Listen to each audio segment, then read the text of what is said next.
अस्सलामुअलैकुम, welcome to health and happiness with doctor Varda Sikandar. एक नए एपिसोड के साथ, एक नए टॉपिक के साथ आज फिर हेलो डॉक्टर फोरम से हमारे साथ मिस दानियाल न्यूट्रिशनिस्ट मौजूद हैं।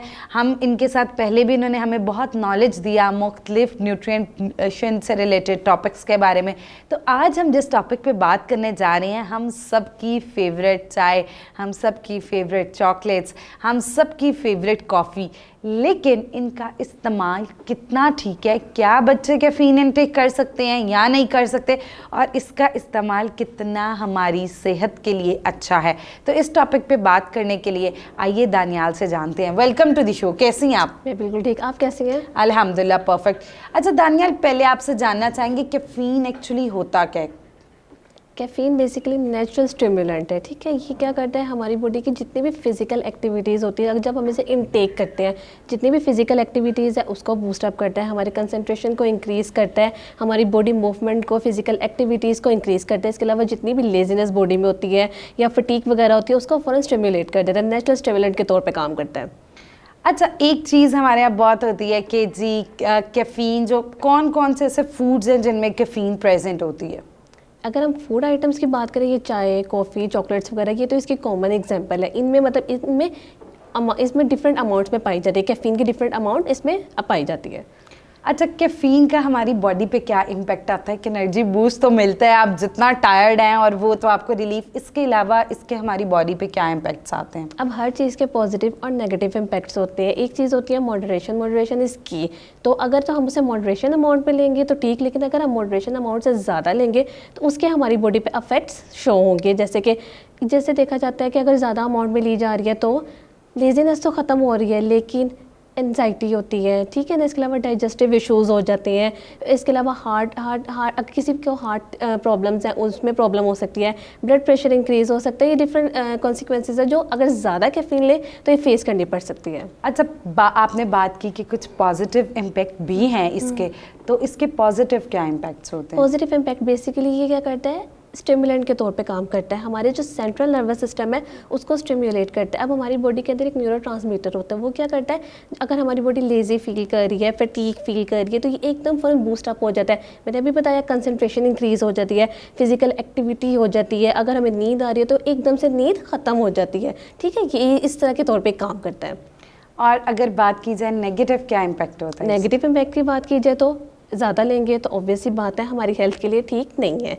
इसकी एक मॉडरेशन अमाउंट होती है, उतनी ही लेनी चाहिए। 200 से 400 ग्राम, मतलब 1 से 2 कप लिए जा सकते हैं। उससे ज़्यादा लेंगे तो ऑब्वियस ही बात है बोन प्रॉब्लम्स हो सकती हैं, हार्ट डिजीज़ हो सकती है, डाइजेस्टिव प्रॉब्लम्स हो सकती हैं। इसके अलावा और भी बहुत से कॉन्सिक्वेंसेज है जिसमें नींद का ना आना, ठीक है ना, इस तरह के प्रॉब्लम्स फेस करने पड़ सकते हैं।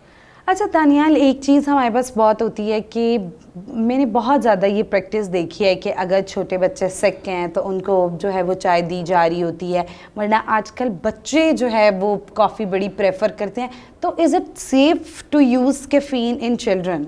अगर एज अ मेडिकल वे में देखा जाए तो बच्चों के लिए ठीक नहीं है। क्यों? उनकी जो प्रॉपर डेवलपमेंट है, ब्रेन डेवलपमेंट, बॉडी डेवलपमेंट के लिए, उसके लिए एक एक्सीड अमाउंट से ज़्यादा लेना बेहतर नहीं है। तो बेहतर है बच्चे ना ही ले तो सही है। अच्छा, और एक जो बहुत ज़्यादा प्रैक्टिस की जाती है ख़वातीन में या फिर जो वर्क प्लेस पे, एम्प्टी स्टमक बहुत ज़्यादा, तो एम्प्टी स्टमक कैफ़ीन लेना कितनी डेंजरस हो सकती है? वो तो एम्प्टी स्टमक तो बिल्कुल भी नहीं लेनी चाहिए। उससे पहले आप कुछ ले सकते हैं, कोई कॉम्प्लेक्स कार्बोहाइड्रेट्स, इस तरह की चीज़ ले, उसके बाद आप ले सकते हैं अपने आप को एक्टिव रखने के लिए, क्योंकि वर्क प्लेस में तो एक्टिव रखना अपने आप को बहुत ज़रूरी है। तो आप ले सकते हैं, लेकिन कुछ खाने से पहले ये नहीं है कि फ़ौरन ले लें, ये डेंजरस हो सकता है। अच्छा, अब चूँकि चाय हो, कॉफ़ी हो, ख़वातीन का तो बहुत ज़्यादा इस्तेमाल होता है, तो प्रेगनेंसी एक ऐसा फेज़ है कि जिसमें हमें कुछ चीज़ें छोड़नी चाहिए, तो क्या कैफ़ीन भी प्रेगनेंसी में डेंजरस हो सकती है? प्रेगनेंसी बेसिकली एक ऐसी कंडीशन है, इसमें अगर ना ही ली जाए तो बेहतर है। अगर तो मॉडरेशन अमाउंट में ले रहे हैं तो इट्स ओके, लेकिन बाज़ स्टडीज़ में ऐसा देखा गया है कि इससे डिफरेंट इफेक्ट्स देखे जाते हैं, जैसे लो बर्थ वेट है, मिसकैरेज वगैरह। इसलिए बेहतर है कि ना ली जाए, उस अमाउंट में, उस ड्यूरेशन में ना ली जाए, उसके बाद ले ली जाए। Okay, all right. अच्छा, अब जो है वो बड़ा इंटरेस्टिंग टॉपिक है, चूँकि ये एक ऐसी चीज़ है जिसके बारे में बहुत ज़्यादा हम जानना भी चाहते हैं, और चाय कॉफ़ी हर किसी की फेवरेट भी होती है। बहुत सारे ऐसे सिक पर्सन्स होते हैं, हॉस्पिटलाइज्ड पर्सन्स होते हैं, those who are with some diseases, और जब मेडिकेशंस ले रहे होते हैं, तो क्या इसका कोई न्यूट्रिएंट्स की अब्जॉर्प्शन ना कराने इस तरह का भी कोई होता है? अच्छा, अगर तो वो पर्सन ऑलरेडी माइक्रो न्यूट्रिएंट है ना, बेसिकली मैक्रो न्यूट्रिएंट्स होते हैं और माइक्रो न्यूट्रिएंट्स हैं, अगर तो वो मैक्रो न्यूट्रिएंट डेफिशिएंसी है तो उसे चाहिए इस तरह से अपने मतलब मील को कंज्यूम करे। मील ले रहा है उससे पहले ले ले या बाद में ले ले, मील के साथ ना ले, क्योंकि उससे भी जितने भी माइक्रो न्यूट्रिएंट्स, इसमें कैल्शियम आ जाता है, आयरन आ जाता है, जिंक आ जाता है, ये सही तरह से हमारी बॉडी में ऑब्जर्व नहीं होते, और इनका हमारी बॉडी में ऑब्जर्व होना बहुत ज़्यादा इंपॉर्टेंट है। इसीलिए इस तरह से मील प्लान किया जाए, इस तरह से कैफीन की इंटेक की जाए कि मील के साथ ना लिया जाए, थोड़े से टाइम के बाद, ड्यूरेशन के बाद लिया जा सकता है। अब जो है वो हम अपने लास्ट क्वेश्चन की तरफ जाते हैं। बहुत सारी हमारी पॉपुलेशन ऐसी है जो बहुत ज़्यादा टी, कॉफ़ी, कैफीन एडिक्टिव हो चुके हुए हैं। तो इस एडिक्शन को छोड़ने के लिए हम क्या जो है वो क्या स्ट्रेटजीज अप्लाई कर सकते हैं, या कुछ हमें ऑप्शनल बेवरेजेस बता दें जिनका इस्तेमाल करके हम बासानी बच सकते हैं? अच्छा, बीइंग ए न्यूट्रिशनिस्ट तो मैं यही कहूँगी कि इस तरह की चीज़ें ली जाए, मतलब डिफरेंट ऐसी भी आइटम्स होती हैं जिसमें कैफीन नहीं होती, लेकिन वो हमें एक्टिव रखने के लिए बहुत इंपॉर्टेंट होती है। पेपरमिंट वगैरह लिए जा सकते हैं। इसके अलावा अपनी डाइट में प्रोटीन, फाइबर ज़्यादा से ज़्यादा लें। बेसिकली कैफीन का इंटेक इसलिए किया जाता है ना कि हम एक्टिव रह सकें, हमें जो नींद आ रही है, फिजिकल एक्टिविटी मतलब कम है, इसको सही किया जा सके, तो बेहतर है प्रोटीन फाइबर रिच डाइट लीजिए जिससे हम एक्टिव हो सकें।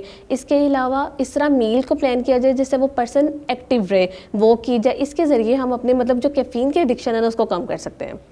Okay, all right. दानियाल हमारे साथ हेलो डॉक्टर फोरम से मौजूद थी। इन्होंने हमें बताया कि कैफीन का जो इस्तेमाल है, मॉडरेशन इसकी, एक मॉडरेशन तक चाय, कॉफ़ी या चॉकलेट्स, कोई भी कैफीन गुड है, आप उसका इस्तेमाल कर सकते हैं। लेकिन अगर आप इससे ज़्यादा इस्तेमाल करेंगे तो ये हमारी digestion, gut health, kidney, stomach problems, इन सब पे जो है वो इम्पेक्ट डाल सकती है।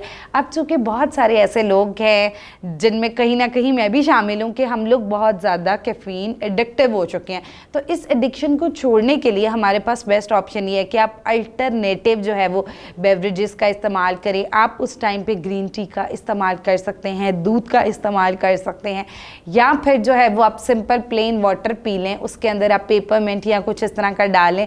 दानियाल ने हमें बड़ी अच्छी ईजी रेसिपीज़ बताई कि अगर हम वो यूज़ कर लें तो उससे बाआसानी हमारी जो है ये हैबिट कम हो जाएगी। और अगर आप 4 कप लेते हैं तो आप 2 कप पे आ जाएँ, 2 कप इज़ टोटली सेफ़।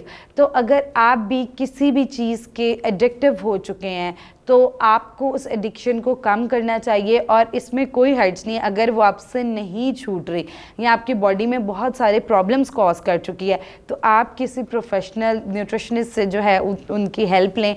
वो आपको अल्टरनेट ऑप्शंस बताएंगे, तो आप अपने करीबी न्यूट्रिशनिस्ट को कंसल्ट कर सकते हैं। और अब आप घर बैठे हेलो डॉक्टर फोरम से भी कंसल्टेशन हासिल कर सकते हैं। So don't forget to share your feedbacks, और आप किसी भी किस्म का कमेंट सेक्शन में हमसे हेल्प चाहते हैं तो आप कमेंट सेक्शन में मेंशन कर सकते हैं।